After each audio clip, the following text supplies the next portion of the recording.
我们看这幅画，这幅壁画绘制于1511年，位于丹麦的一个教堂里。这个壁画的怪物呢，在当地几乎没有人认识，而只要是中国人看到这幅壁画，就知道它是刑天。传说刑天是炎帝的文官，擅长音乐。结果呢，炎帝被皇帝给打败了，刑天不服，就去投靠了蚩尤，起兵反击皇帝。但是蚩尤也被皇帝击败了，刑天也被活捉，但拒不投降。然后皇帝用轩辕剑把刑天的头给砍了下来。但是皇帝怕刑天复活，就把刑天的头给销毁了。远古的古埃及人和古华夏文明对复活的理解是一致的，需要有2个必要的条件，一个是神的血统，神的后代，另一个呢就是尸体保存完整。古埃及人为了尸体保存完整，还创造了木乃伊技术。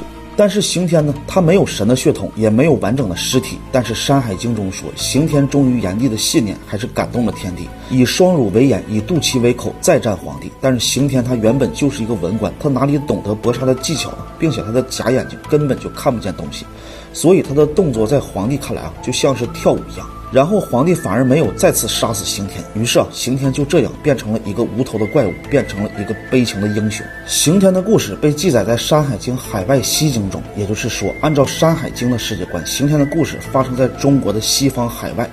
难道这个西方海外指的就是丹麦吗？才会出现在丹麦的教堂的壁画中？西方的学者研究之后说这种怪物在他们的文献记载中叫贝米斯。最早记录这个的人呢，是2500年前古希腊的历史学之父希罗多德。希罗多德说他听埃及的南方邻居努比亚人说，贝米斯是一个森林中的国度，那里到处都是野兽，而这个国家里的人呢，都是无头人，眼睛、鼻子、嘴巴都是长在胸前的。后来西方的历史学家又根据历史线索考证出来，贝米斯他确实存在过，他们还和罗马帝国发生过战争，并且他们还在途中给贝米斯准确的位置在埃及的南面，红海的西边。如果对应西方历史学家考证的结果我们能将海外西经对应到非洲吗？听起来好像很荒诞，但是美国学者已经把大荒东经对应到了美洲。我们不妨呢按照这个思路来进行探索海外西经与非洲的关系。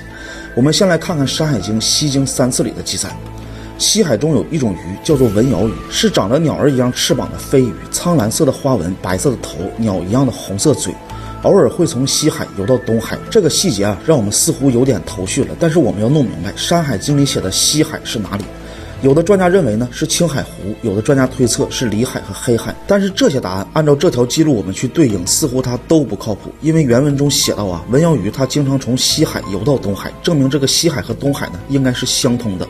而《山海经》中的东海呢是中国的东海，也就是太平洋，这基本是没有争议的。而那么所谓的西海呢，就是靠最东的海，就是地中海，也就是大西洋。而后来呢，我们从大西洋里找到了一种真实存在的飞鱼，这简直就和《山海经》中描述的文鳐鱼它一模一样，苍蓝色的花纹，鸟一样的翅膀等等。而且现实中的飞鱼有40多种，全部分布在大西洋的境内。它们经常在大西洋和太平洋之间巡游，常常夜晚游出水面飞行。这可是考古的实证在其他地方还真的没有这种鱼。那我们说完了海经的文鳐鱼，不妨再来看看主要讲陆地的大荒西经。大荒西经有2个著名的都市传说，其中第一个呢，我们看这段原文。但是我们要知道，在中国历史东汉之前，它是没有狮子的。于是这个有神人面虎身，很有可能就是一个人的面虎身的怪物。然后我们再看这张图，有考古学家验证古埃及的狮身人面像在几千年前是有白色涂料的。现在我们看到的样子呢，是时间太过于久远了才导致这个颜色。但是这条线索如果和《山海经》的成熟时间线来看，这不正好对应上洁白吗？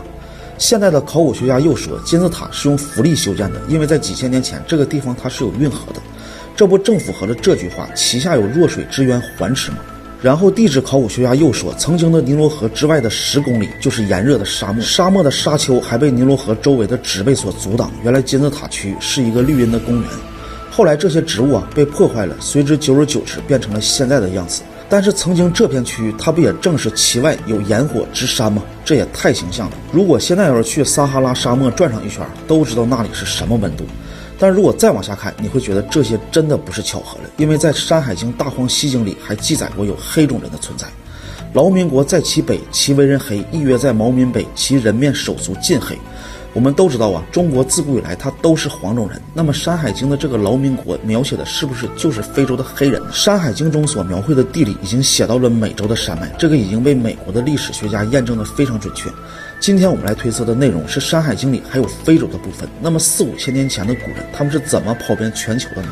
可能《山海经》它记录的时间更早，是几万甚至几十万年前的时期。当时的地球的大陆还是一块没有被分解的时候，也有可能是在那个时期有更先进的文明和科技，后来又因种种的原因便消失了，然后人类又重新开始。